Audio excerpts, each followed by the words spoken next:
Olá pessoal, tudo bem? Sejam bem-vindos à nossa aula de História do Brasil e hoje estaremos dando continuidade ao período colonial, tá joia? Bom, eu sou o professor Jackson, professor de História, e essa aula é voltada para os alunos que vão aí fazer a prova do Enem, né? E também serve também essa aula para outros vestibulares, certo? No vídeo anterior, nós trabalhamos sobre o período pré-colonial, que é a chegada dos portugueses, né, ao território que hoje é denominado de Brasil, certo? Mas o que nós estudamos foi até a implantação das capitanias hereditárias e a implantação ali do açúcar, certo? Então, hoje nós vamos falar o que foi esse período do açúcar, né? O que foi esse período que nós vamos chamar de sociedade açucareira, né? E dentro do período colonial. Inclusive vamos falar também sobre invasões, por exemplo, como a Holanda, como a França, certo? Nesse período colonial, porque nós temos um período também chamado de União Ibérica, em que todas as colônias portuguesas, inclusive o próprio Portugal, será controlado pela Espanha. Tudo bem? Então vamos adiante no nosso estudo, ok? Bom, nesse sentido, vamos falar primeiro sobre a economia açucareira, certo? Qual foi o ponto-chave para que os portugueses pudessem implantar o açúcar no Brasil? Primeiro ponto que nós temos aqui é que a economia açucareira, né, o açúcar em si, no continente europeu, ele era um artigo raro, tá ok? E, por ser raro, os portugueses, ele tinha um grande valor, né?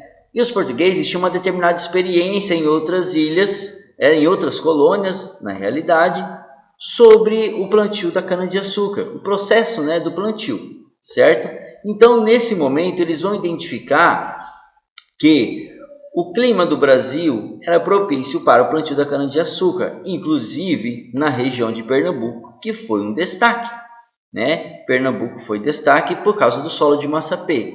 E o clima quente e úmido que o Brasil necessariamente ele oferece, ele é propício para a plantação da cana-de-açúcar, certo? Então essa plantação da cana-de-açúcar, tá? Ela é voltada ao que nós vamos chamar de plantation. O que vai ser o plantation? Latifúndios monocultores que vão produzir em larga escala, certo? E, além dessa questão da produção de larga escala, nós temos uma mão de obra totalmente escrava, movida ao trabalho escravo, tudo bem? E o açúcar brasileiro ele tem uma pequena peculiaridade, porque ele era chamado de açúcar, denominado de açúcar barreado, certo? Por causa do barro na sua preparação, a utilização do barro na sua preparação, tudo bem? E o produto final, nós tínhamos o açúcar branco e o açúcar mascavo. O açúcar mascavo, nesse primeiro momento aqui, né, dessa recém-economia açucareira na colônia, ele não tinha bons olhos, né? Ele é tido talvez como açúcar queimado, né? Um açúcar que não era de boa produção, certo? Dando ênfase somente no açúcar branco. Bem mais para frente, vão descobrir que o açúcar mascavo é que tem maior número que tem proteínas, né? Que é um açúcar de primeira qualidade, na verdade, certo? E aí, nós trazemos uma informação que, por não haver refinarias no Brasil, esse açúcar ele era enviado para o comércio em Portugal com a finalidade de ser vendido, tá, a pessoas que dispunham de técnica e tecnologia de refino. Por exemplo, os holandeses. Então, esse açúcar ele era produzido aqui, mas ele não passava pelo processo de refino. O refino dele só acontecia com pessoas dedicadas a essa produção, né? Os holandeses terão destaque pela sua grande produção, suas grandes refinarias naquele momento, tá? Ele tem um açúcar de excelente qualidade produzido pelos holandeses, tá bom? Bom, e aí eu trouxe para vocês o que nós vamos chamar de questões para se pensar, certo? Porque dentro dessa economia, dentro dessa sociedade açucareira, nós vamos falar sobre o que nós temos de estratificação social no Brasil colonial. O que vai ser essa estratificação social no Brasil colonial, professor? Primeira ideia, uma sociedade de um modelo patriarcal, né? Uma sociedade patriarcal. O senhor do engenho, ele tinha um monopólio, o poder sobre a propriedade, influência política, o poder sobre basicamente ao que ele alcançava, certo?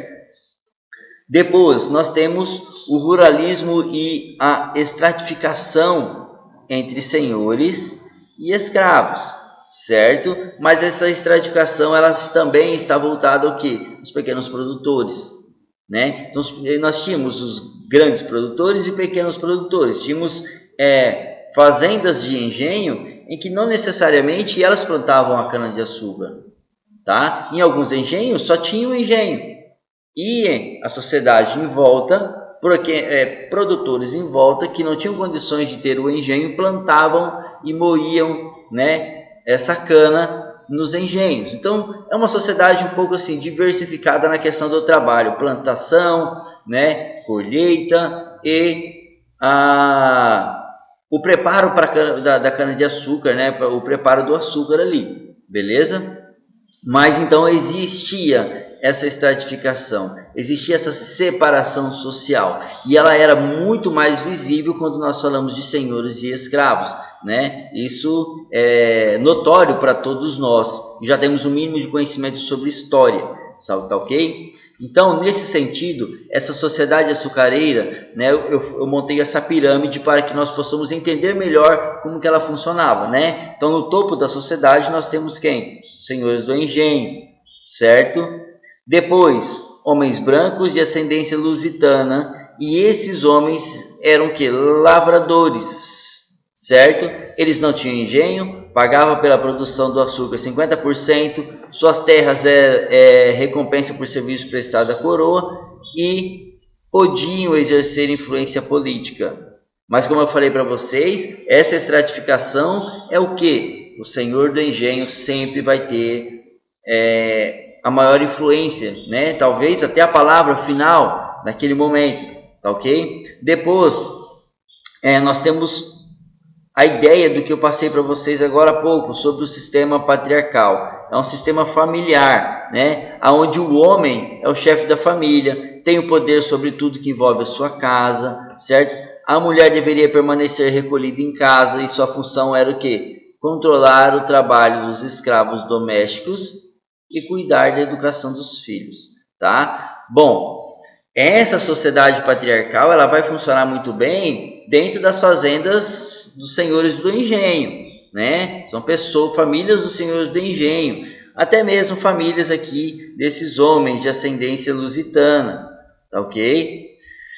Mas nem todas as famílias, nem todas essas famílias desses produtores, desses lavradores, porque aqueles que não tinham boas condições financeiras, a esposa geralmente ela também ajudava na lavoura, tá? Que isso fique bem claro. Então ela tinha uma jornada muito complexa, porque qual era a obrigação dela? Cuidar da família, né? Cuidar da casa, cuidar dos filhos e também ajudar na lavoura. E nem sempre essas mulheres, essas casas, tinham escravos, justamente por questões financeiras, tá? Então, como eu falei, é uma sociedade bem diversificada, certo? Mas a história, ela tem um olhar para os senhores do engenho pela forma como essa colônia, né, principalmente conduziu a escravidão, a forma da condução da escravidão, pelas truculências utilizadas pelos senhores, os castigos físicos nos escravos, né, a forma de controle político que estava exercido aí, que estava centralizado nos senhores do engenho, certo? Então, um outro ponto que nós temos é aquilo que nós vamos chamar de homens bons, tá? Pessoas livres, certo? Quem eram esses homens bons?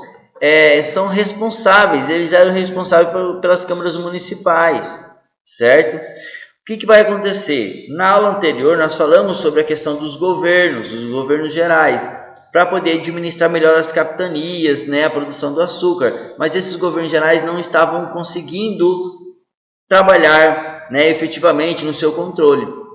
Então surge a ideia de montar nas regiões, certo?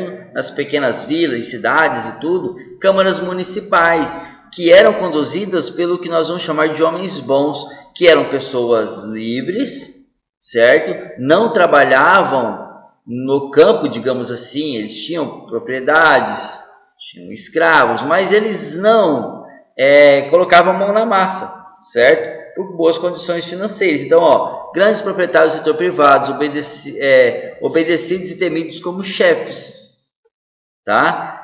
Eles eram os responsáveis pelas câmaras municipais e ajudavam a administração daquele setor, certo? Depois, as pessoas livres, né? Pessoas livres, como eu falei, então os trabalhadores, né? Eram pessoas livres, feitores, capatazes, padres, militares, comerciantes, artesãos, certo? Porque são pessoas livres, pessoas que não eram escravizadas e se dedicavam às atividades complementares do engenho, certo? E também nos poucos núcleos aí da sociedade, tá joia? Então essas pessoas, elas não eram de grande influência política, né, por questões financeiras, questões de terra, mas também não eram escravas, trabalhavam para os senhores, né? Recebiam pelo que trabalhavam, tudo bem? Independente das suas condições sociais, tá bom? Tá, e como base de toda essa pirâmide que sustentava tudo para cima, principalmente a produção da cana-de-açúcar, ou que nós vamos chamar de base econômica, né? 99% do trabalho da colônia, desde a Casa Grande até a lavoura, nós temos escravos negros africanos, indígenas mestiços, tá? Que eram tratados como escravos. Então, dentro do Brasil colonial, nós temos várias discussões acerca dessa ideia do trabalho escravo, porque a história nos traz a seguinte informação, que em vários momentos houve conflitos, por exemplo, entre indígenas que tinham se relacionado com escravos, o filho nasce, né, mestiço, e aí ficava a dúvida, porque os senhores de engenho queriam escravizar essas pessoas, mas eles tinham descendência indígena, e nesse momento já não havia mais o aceite da escravidão indígena, certo? Por mais que ainda ocorria, tá? Mas não podia acontecer, certo? Então tem todo um contexto, e escravizavam somente quais os indígenas que eram escravizados, os indígenas que relutavam contra a exploração da cana-de-açúcar no território deles. Então esses, digamos assim, né, entre aspas, o senhor tinha o direito de ganhar essas terras, e se tivesse resistência poderia até escravizar como uma forma de castigo e tal. Então são pontos que nós temos que levar, talvez seria até uma aula só para trabalhar isso daí, beleza? Então tinha divergência sobre essa questão também. O filho do negro com o indígena, o que ele seria, né? Seria escravizado? Poderia ser escravizado ou não? Alguns foram, e foram levados à justiça por isso. Reivindicações vão surgir justamente por esses pontos, né? Por ser filho de indígena, não podia ser escravizado, mas ele era filho do escravo indígena. Então tem todas essas questões, tá bom? Vamos avançando. O escravismo, então, como que começa o processo do escravismo? Primeiro momento, e de indígenas, né? Primeiro momento de indígenas, aquilo que eu falei para vocês, certo? Então, foram os primeiros a serem escravizados, né? Trabalharem como escravizados. Mas alguns fatores vão dificultar a continuidade. Quais fatores? Primeira coisa, nós temos a proteção dos jesuítas. Os jesuítas chegaram nas primeiras caravanas do processo de colonização, já, né? Pelo desenvolvimento da catequese e cristianização desses povos, com a ideia da contra-reforma já, né, eles começam a criticar o trabalho escravo indígena, certo? E isso vai afetar muito da mão de obra. Depois, as frequentes fugas devido ao conhecimento do território. Ora, são indígenas, são povos originários desta terra e conhecem, né, os deslocamentos na mata, conhecem a mata, certo? Inclusive, durante a história brasileira, durante as grandes as entradas e as bandeiras que a gente vai verificar mais à frente, o conhecimento indígena vai ajudar muito nisso daí, certo? Então, esse conhecimento sobre o território vai ocasionar frequentes fugas, certo? E outro ponto é a agricultura. Por quê? A agricultura, na cultura indígena, nos povos indígenas, era o trabalho das mulheres, certo? Os homens não trabalhavam na agricultura, os homens indígenas, dentro das suas comunidades, né? Dentro das suas, dos seus povos ali, certo?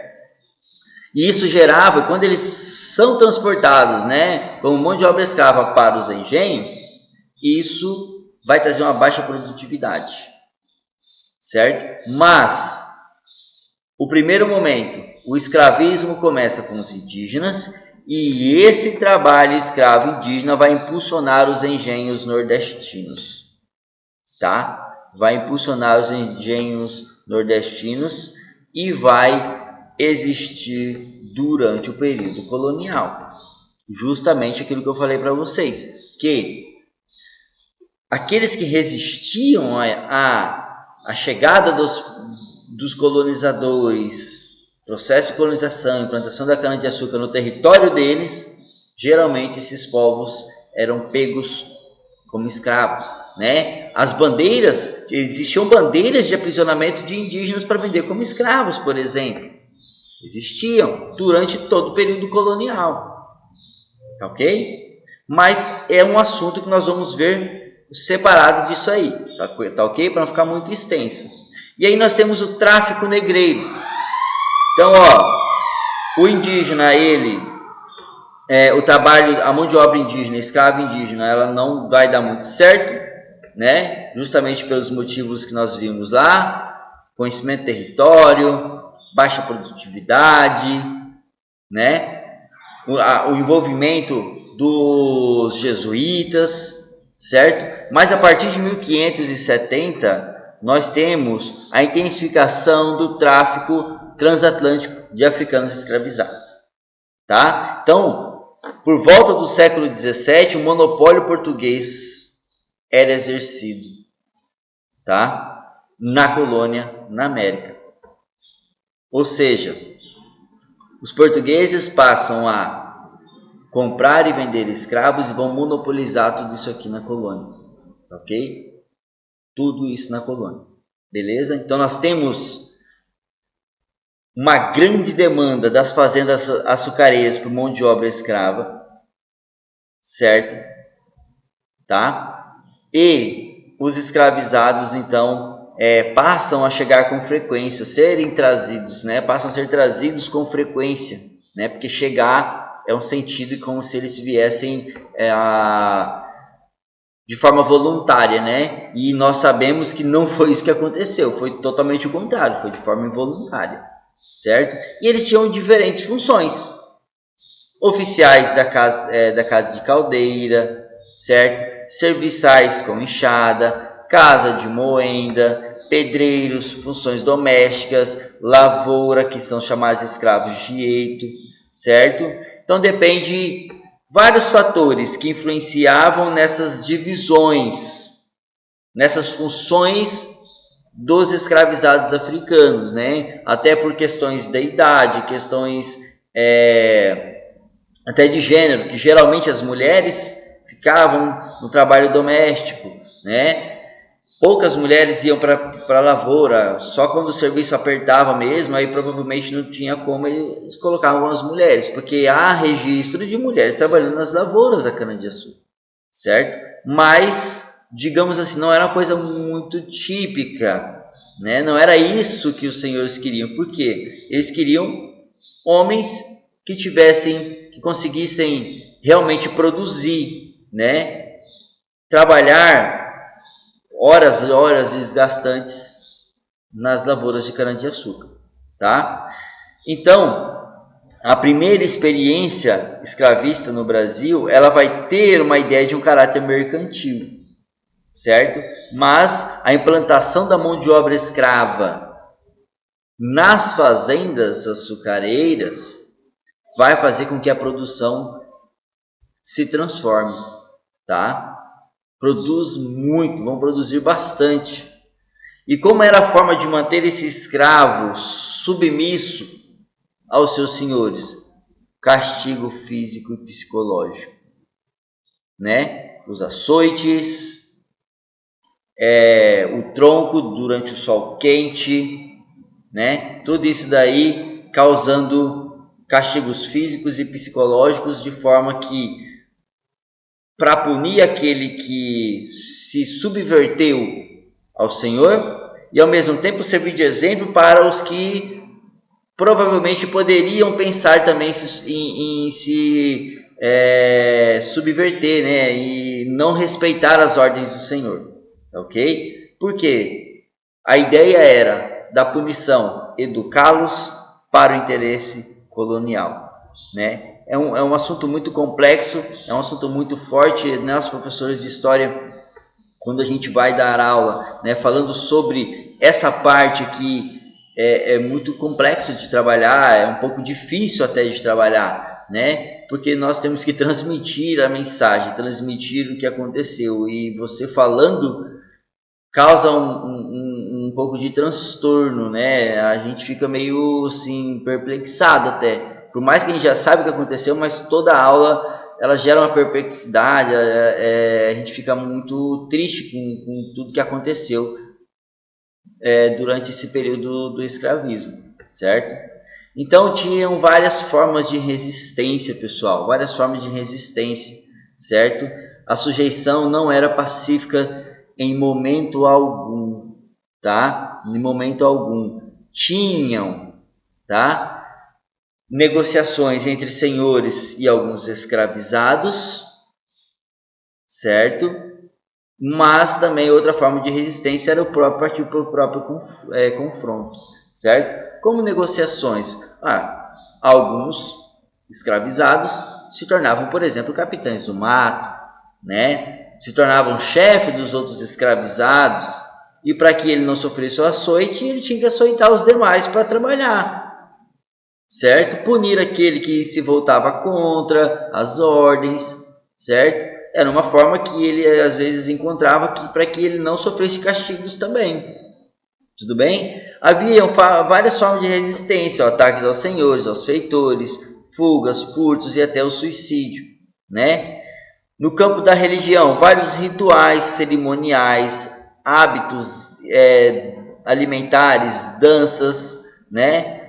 Que são oriundos da África, e que em determinado momento vai se transformar no que nós vamos chamar de sincretismo religioso.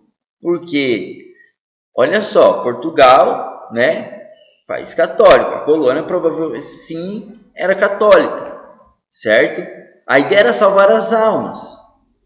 Então, essas pessoas não podiam fazer as suas adorações, né, adorações aos seus deuses, seus rituais aqui, por causa do seu senhor ser católico. Então eles começavam a associar a sua cultura, sua religiosidade com os senhores. Aliás, desculpa, a sua cultura, sua religiosidade com os santos católicos, com a religião católica, né? De forma que eles pudessem fazer as adorações de seus deuses sem ter castigo, sem ter perseguição dos seus senhores. A capoeira ela vai ser uma dança criada pelos escravos que tem uma ideia de sincretismo religioso, beleza?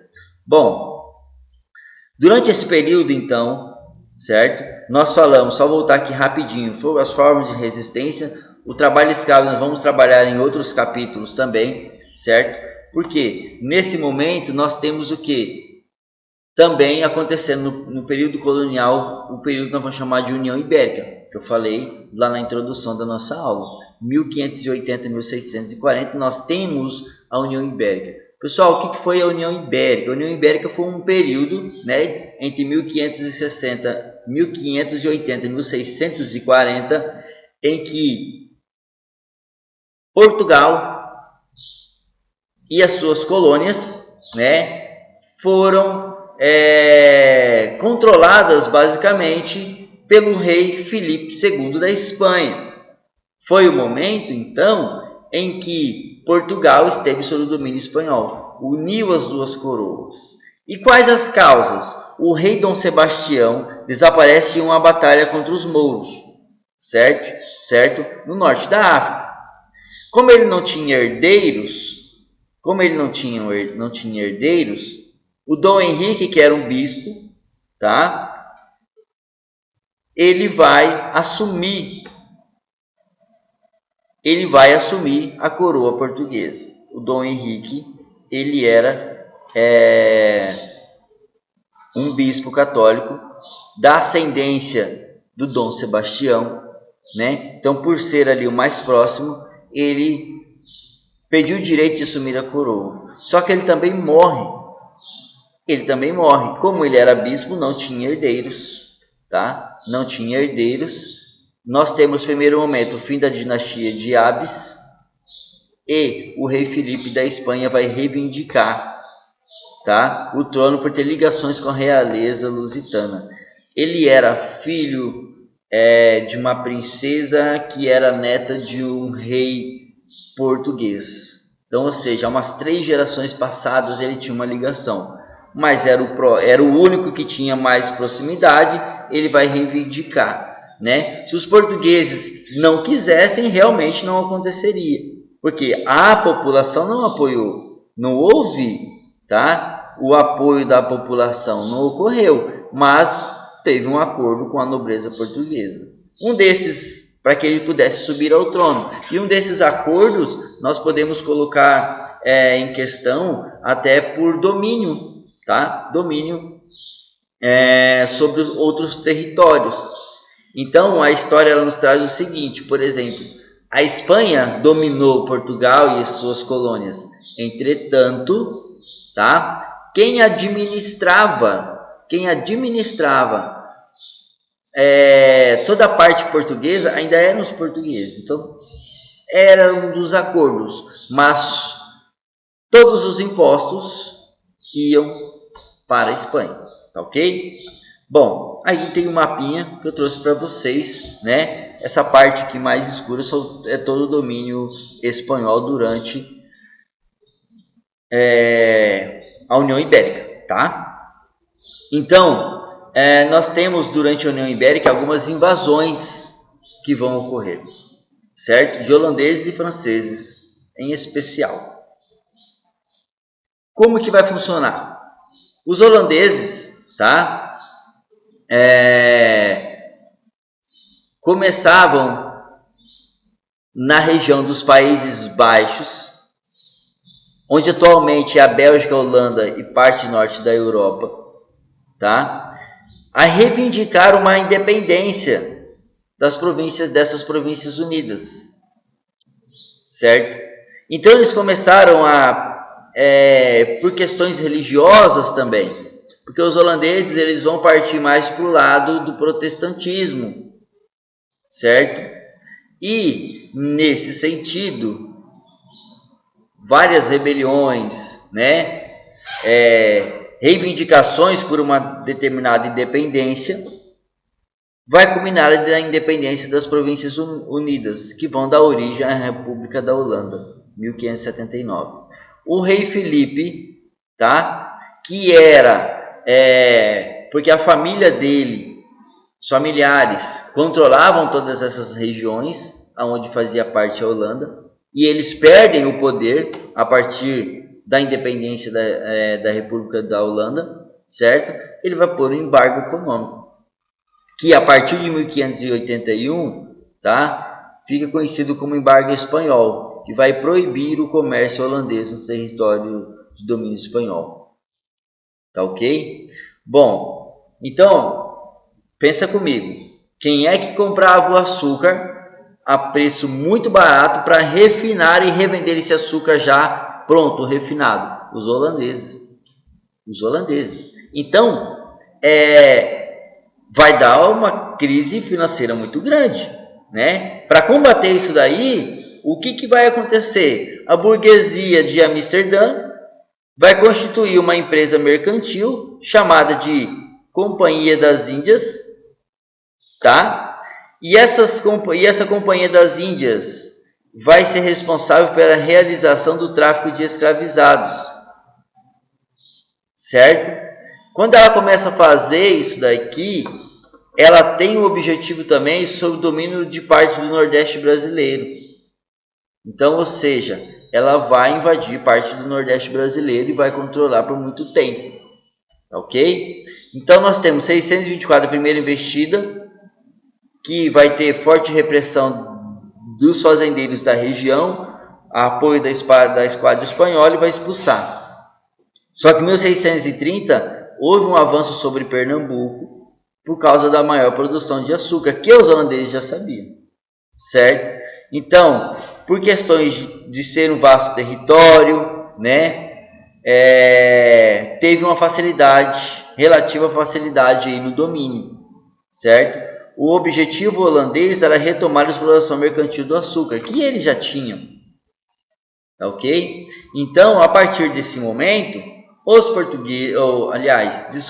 holandeses passam a tomar conta de toda a produção açucareira da região do Pernambuco, tá? E é enviado o príncipe João Maurício de Nassau, que vai ser o responsável pela organização de agora dessa parte holandesa produtora de açúcar, tá ok? Os holandeses, pessoal, eles não tinham uma grande experiência, não tinham experiência sobre a produção, eles tinham experiência sobre o refino, certo?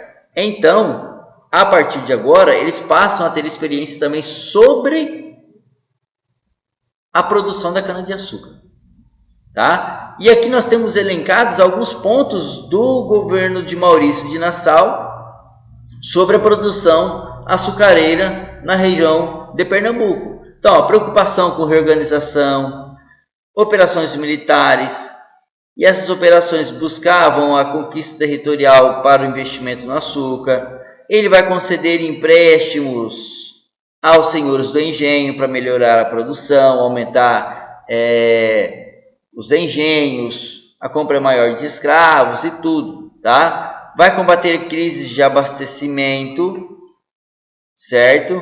Essas crises de abastecimento vai voltada à questão alimentícia, tá? Então ele vai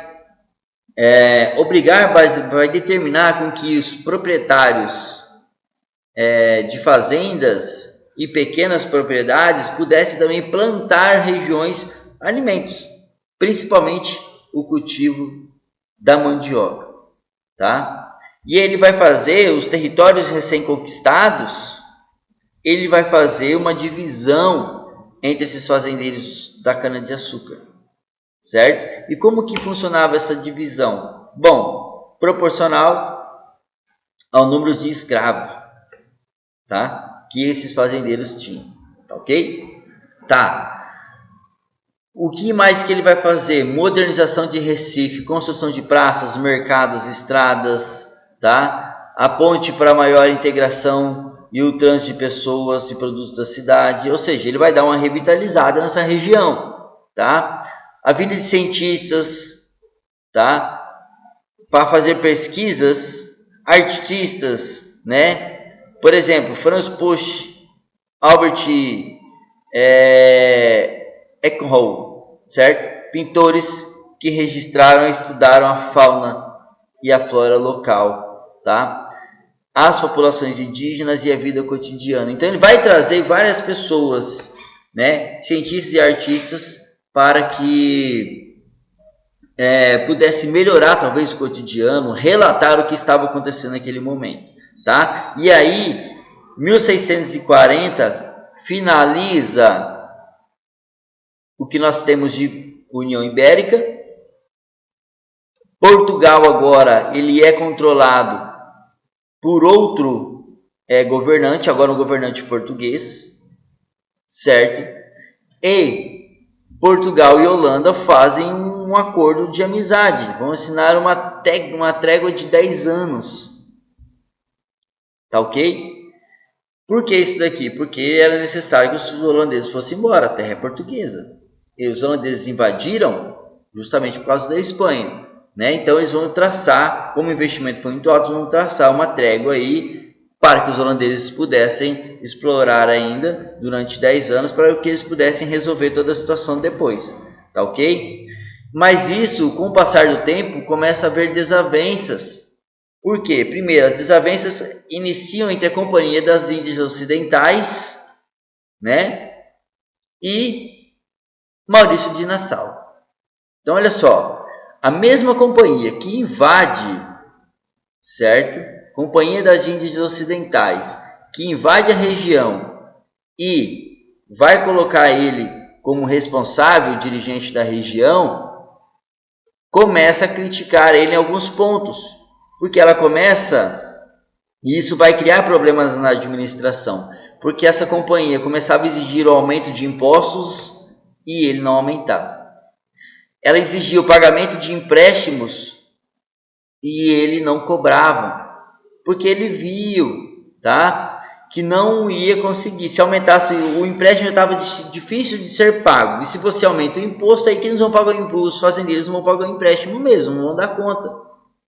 Tá? Porque manter uma fazenda de engenho não era muito fácil, era muito caro, certo? E ao mesmo tempo a ideia de ser, né, ser social ali no topo da hierarquia e toda aquela situação, aquele luxo era muito caro, certo? Gastavam muito para manter o luxo, certo? Então, Maurício de Nassau, ele vai começar a resistir, tá, em acatar essas exigências, porque ele vai dizer o seguinte: olha, se começar a exigir, eles vão parar a produção, aí que não vai pagar nada mesmo e a coisa vai desandar, tá ok? Então, para tentar resolver essa situação, ele vai, em 1641, ordenar a invasão da Angola, e Angola era controlada por Portugal. Quando ele ordena a invasão da Angola, ele está quebrando o acordo de paz, contrariando o acordo de paz, certo? Ele contraria, tá? Isso daí. Então ele tem que retornar para a Holanda. A administração vai ficar nas mãos do ajunto de comerciantes da Companhia das Índias Ocidentais, certo? Que começa a exigir o pagamento dos empréstimos, o aumento dos juros, provocando tensão na região todinha de Pernambuco e mais domínios holandeses, certo? E isso vai fazer com que surja o que nós vamos chamar de insurreição pernambucana. Nada mais é, tá? O descontentamento, primeiro, da parte dos colonos e senhores de engenho, tá? Que vão reunir contra essa administração para expulsar os holandeses. Já que os holandeses, né, querem cobrar tudo isso daqui, vamos expulsá-los então, tá? E aí as lideranças: André Vidal de Negreiros, João Fernandes Vieiras, ambos senhores do engenho, tá? Eles estavam ligados aos holandeses, mas com toda essa situação eles vão se rebelar, tá? Os líderes que se destacavam também foi Felipe Camarão, que era um indígena potiguar, e Henrique Dias, um negro ex-escravizado, que vão mobilizar regimentos na luta contra os holandeses, tá? Aqui nós temos a primeira ideia de um exército brasileiro, que vai ser controlado por pessoas, né? Por exemplo, Felipe Camarão, que era um indígena, né? Henrique Dias, que era um negro e ex-escravizado, certo? Então, olha só as pessoas que vão, digamos assim, iniciar a formação de um exército, que hoje é o exército brasileiro, tá ok? Bom, várias batalhas vão ocorrer, mas as que têm grande importância, grande relevância, a Batalha de Guararapes, 1648, e a de Campina da Taborda, 1654, foi quando os holandeses definitivamente perderam e foram expulsos da América, tá? Da América Portuguesa. Os holandeses, após essa expulsão, vão para as Antilhas, vão investir na produção do açúcar. Pela experiência que eles tiveram aqui em Portugal, eles se tornarão, tá, os maiores concorrentes da coroa portuguesa, do Brasil colonial. E isso vai dar um impacto muito grande na produção da cana-de-açúcar, porque esse açúcar lá, produzido por eles nas Antilhas, será de uma excelente qualidade e de um preço bem menor do que o açúcar que estava aqui, tá? Do que a cana-de-açúcar daqui. Então, a gente já sabe do resultado, grande concorrência, e vai decair, tá? Os engenhos terão uma dificuldade financeira muito grande, tá ok? Outro ponto que nós temos, já finalizando nossa aula, são os franceses no Brasil. É muito mais rápido. Primeiro, o descontentamento dos franceses com o Tratado de Tordesilhas, tá? Várias nações europeias, mas os franceses que vão falar, olha, não tem um testamento de Adão, não havia, né? Eles começaram a falar assim, olha, se o Tratado de Tordesilhas é porque determinado de ponto é Portugal, outro ponto é espanhol, quem comprova isso daí? Essa é a ideia. Adão deixou algum testamento sobre isso? Não, não deixou, tá? Então, a ação de piratas e corsários franceses em incursões no litoral brasileiro começam a ser favorecidas com essas questões, tá? Os traficantes de pau-brasil, a maior parte deles eram franceses e ingleses. Como assim traficantes de pau-brasil, professor? Olha, veja bem. Quem é que tinha o monopólio disso daí? Os portugueses, certo? Mas por trás tinha outros povos que vinham, compravam e iam embora. E não pagavam imposto para Portugal.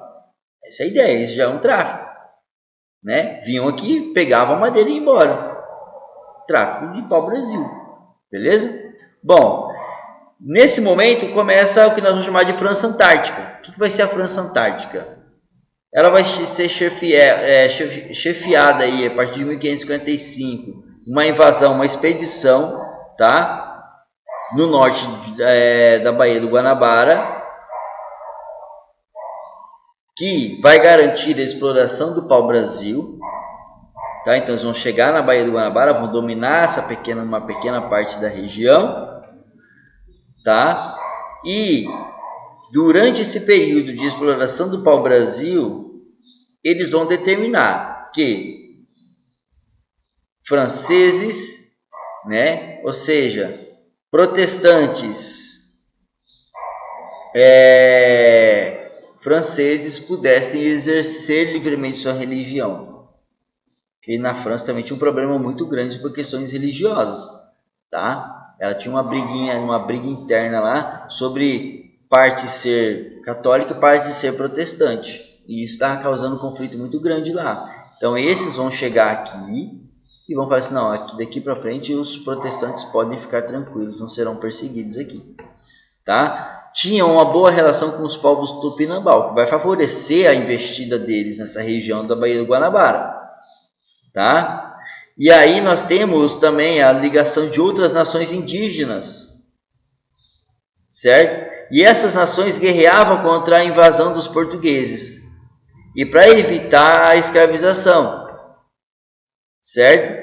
Então, para manter as tradições de um modo de vida, eles vão formar o que eles vão chamar de Confederação dos Tamoios.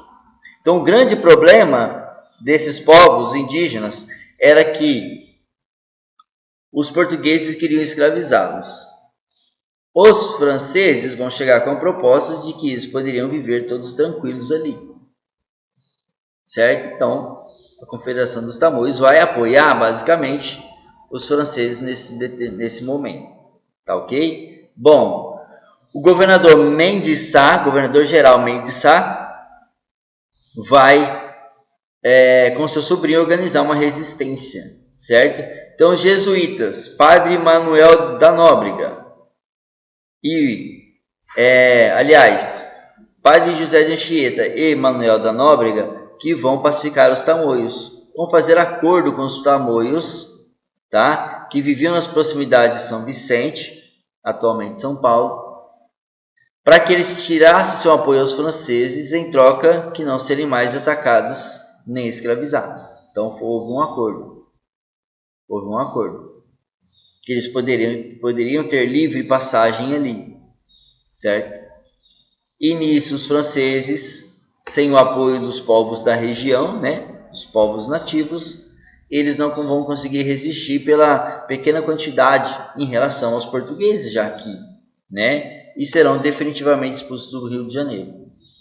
E aí surge basicamente a França, que nós vamos chamar de França equinocial, 1602. Então vejam bem, eles não vão resistir, né? 1612 passam a ocupar a região do Maranhão e edificaram o Forte de São Luís, tá? França equinocial, desculpa. Então, com o apoio das populações indígenas locais.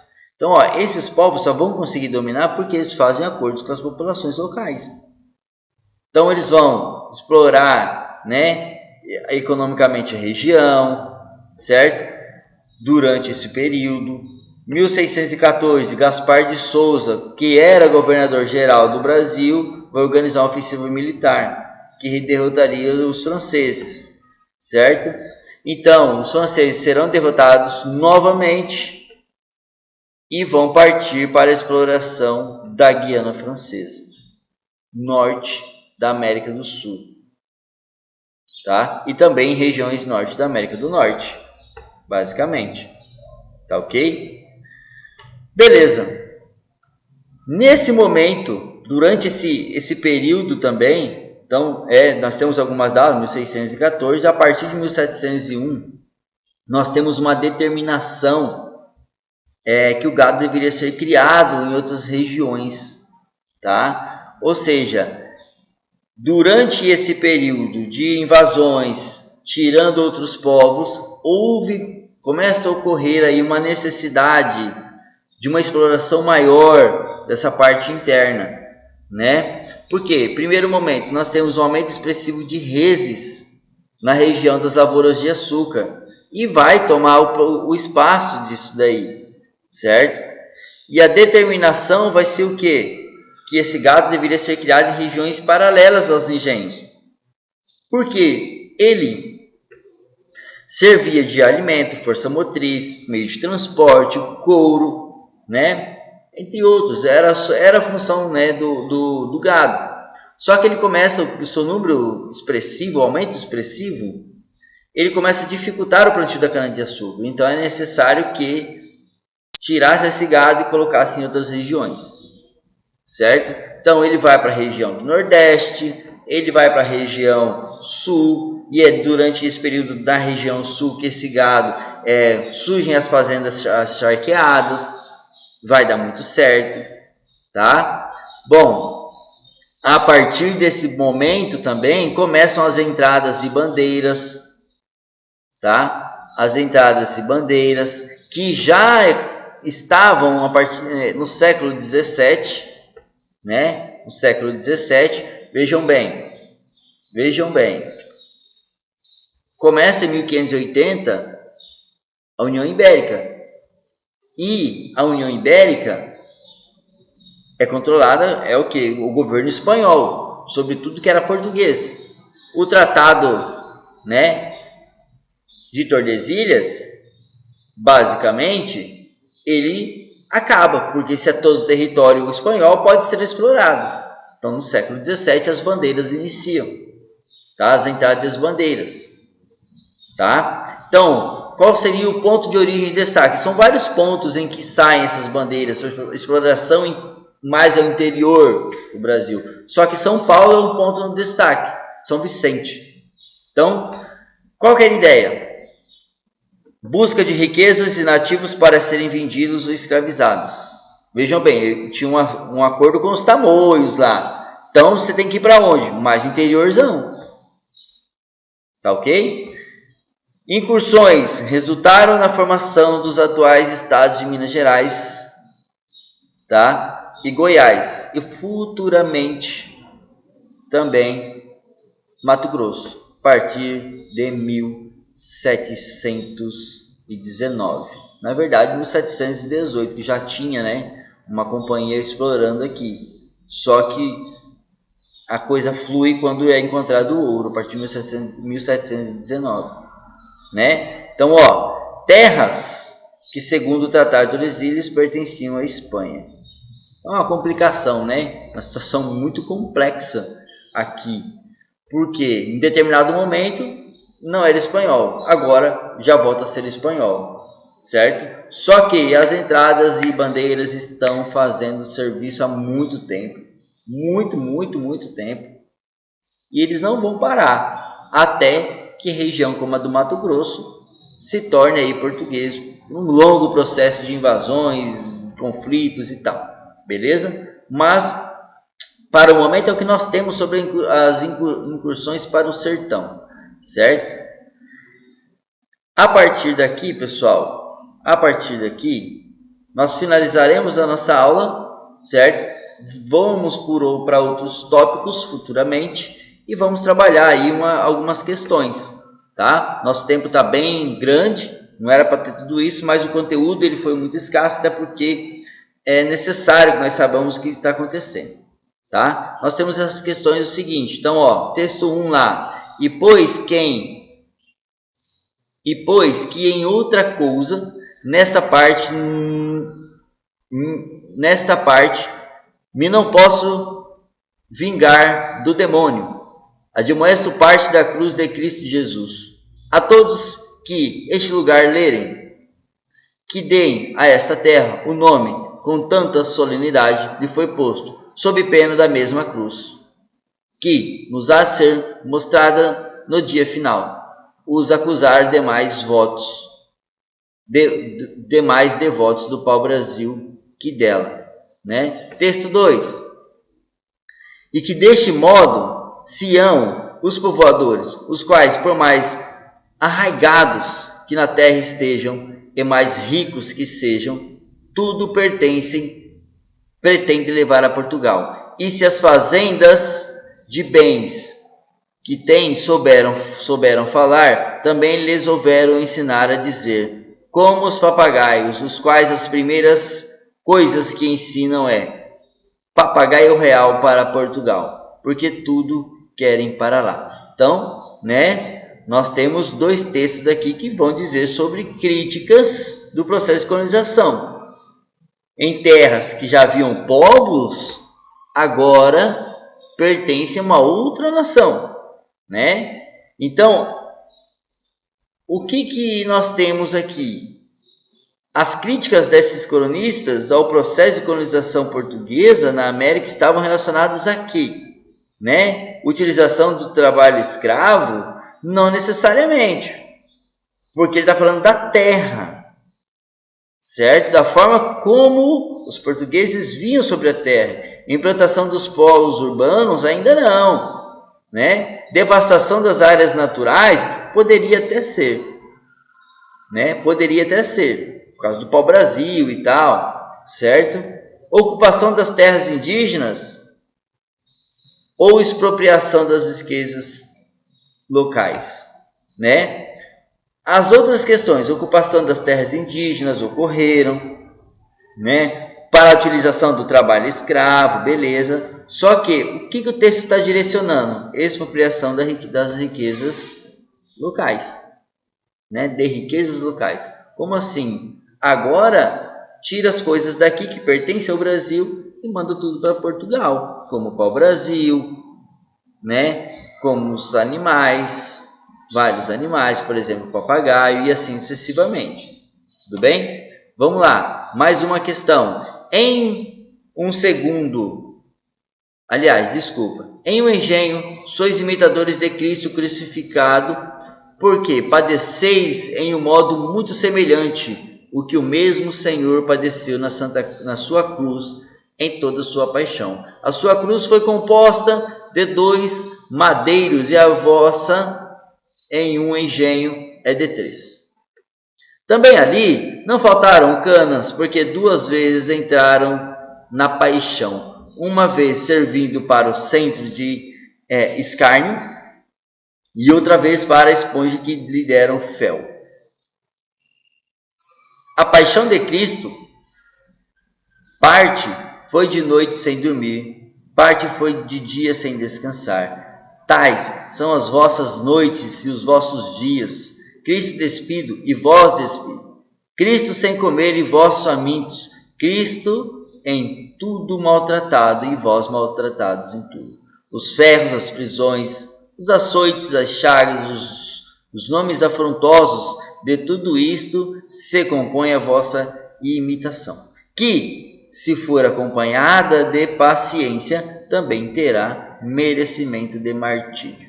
Então, o Vieiras traz aí um texto sobre o que? A comparação em que os povos escravizados passaram em relação a tudo que Cristo passou também de sofrimento, né? Então, o trecho do sermão do padre Antônio Vieira estabelece uma relação entre a paixão de Cristo né? Vou agilizar aqui, seria o trabalho escravo da produção de açúcar, né?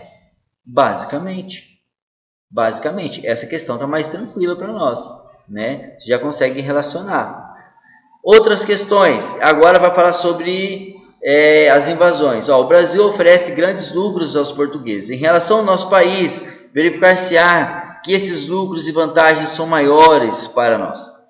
Os açúcares do Brasil enviados diretamente ao nosso país custarão bem menos do que custa agora, pois que serão libertados os impostos que sobre eles cobram em Portugal. E dessa forma destruiremos o comércio de açúcar, seu comércio de açúcar. Os artigos europeus, tais como tecidos e pano, etc., poderão, pela mesma razão, ser fornecidos por nós ao Brasil muito mais baratos. O mesmo se dá com a madeira e o fumo.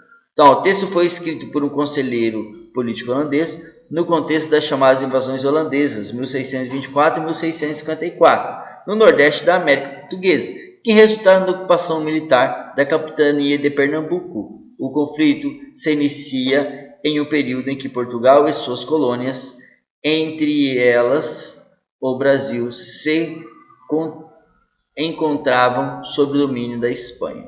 A partir do texto, qual o objetivo dos holandeses com essa medida? Então, qual que foi a medida dos holandeses, né? Romper com o embargo espanhol imposto aos holandeses depois da União Ibérica, o que nós estudamos.